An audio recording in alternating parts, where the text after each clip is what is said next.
Screen பிளேல ஒரு matter சொல்லுவாங்க. என்ன அப்படின்னா, சீனோட மிடில் நம்ம வந்து சீனுக்குள்ள என்ட்ரி ஆகி சீன் முடியறதுக்குள்ள அங்கிருந்து எக்ஸிட் ஆயிடணும் அப்படின்ட்டு. அதாவது ஒரு காட்சி நடக்குது அப்படின்னா இதுதான் காட்சி அப்படின்ற ஆடியன்ஸ் வந்து யூகிக்கிறதுக்குள்ள நம்ம அந்த காட்சியிலேருந்து அடுத்த காட்சிக்கு போயிடணும். பட் இங்க வந்து பாத்தீங்கன்னா அந்த மாதிரி நிறைய யூகிக்கக்கூடிய காட்சிகள் நிறைய இருக்கு. அதனால அங்கங்க சில இடங்கள் தொய்வா இருக்கு.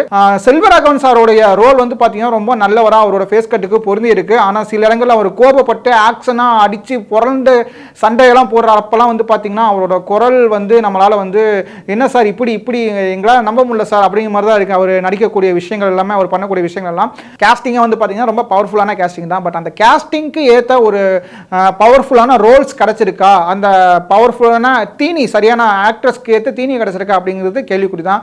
மைம் கோபி சார் வந்து ஒரு செம்ம எக்ஸலண்டான ஆர்டிஸ்ட். அவருக்கான ரோல் வந்து பாத்தீங்கன்னா ஒரு கிளிஷேவான ஒரு வழக்கம் போல ஒரு 70s 80s வரக்கூடிய ஒரு வில்லன் ரோல் தான் கொடுத்திருந்தாங்க. இந்த மாதிரிலாம் சில கதைகள் நடக்குமா அப்படின்ட்டு நமக்குலாம் தோன்ற மாதிரி தான் இருந்துச்சு. ஆக்சுவலாக இது வந்து உண்மை கதைன்னு தான் சொன்னாங்க. பட் உண்மை கதையா நம்புற மாதிரி எடுக்கல அப்படின்னு தான் நம்ம சொல்லி ஆகணும். சில விஷயங்கள் வந்து கிளிஷேவா இருந்தாலும் சில விஷயங்கள் ப்ரெடிக்டபிளா இருந்தாலும் இது வந்து ஃபேமிலி ஆடியன்ஸ்க்கான ஒரு படமாக தான் இருக்கும் நம்ம நினைச்சிட்டு இருப்போம். ஆனால் கடைசியில் வந்து பார்த்தீங்கன்னா வழக்கம் போல வெட்டு குத்து அந்த மாதிரிலாம் வச்சு படத்தை முடிச்சிருக்காங்க. ஸோ மனிதன் தெய்வமாகலாம் படத்தை வந்து பார்க்கலாமா அப்படின்னா கண்டிப்பாக பார்க்கலாம். யாருக்காகனா செல்வராகவன் சாருக்காக தான். ஸோ செல்வராகவன் சாருக்கு ஒரு பிடிச்ச இயக்குனர் வந்து படம் எடுத்தா நம்ம பார்க்கலாம். ஆனால் ஒரு பிடிச்ச இயக்குனர் வந்து படம் நடிச்சா பார்க்கணுமா அப்படிங்கிறது கேள்வி தான். இந்த படத்தை பார்த்தா அந்த கேள்வி தான் எழும் கண்டிப்பாக.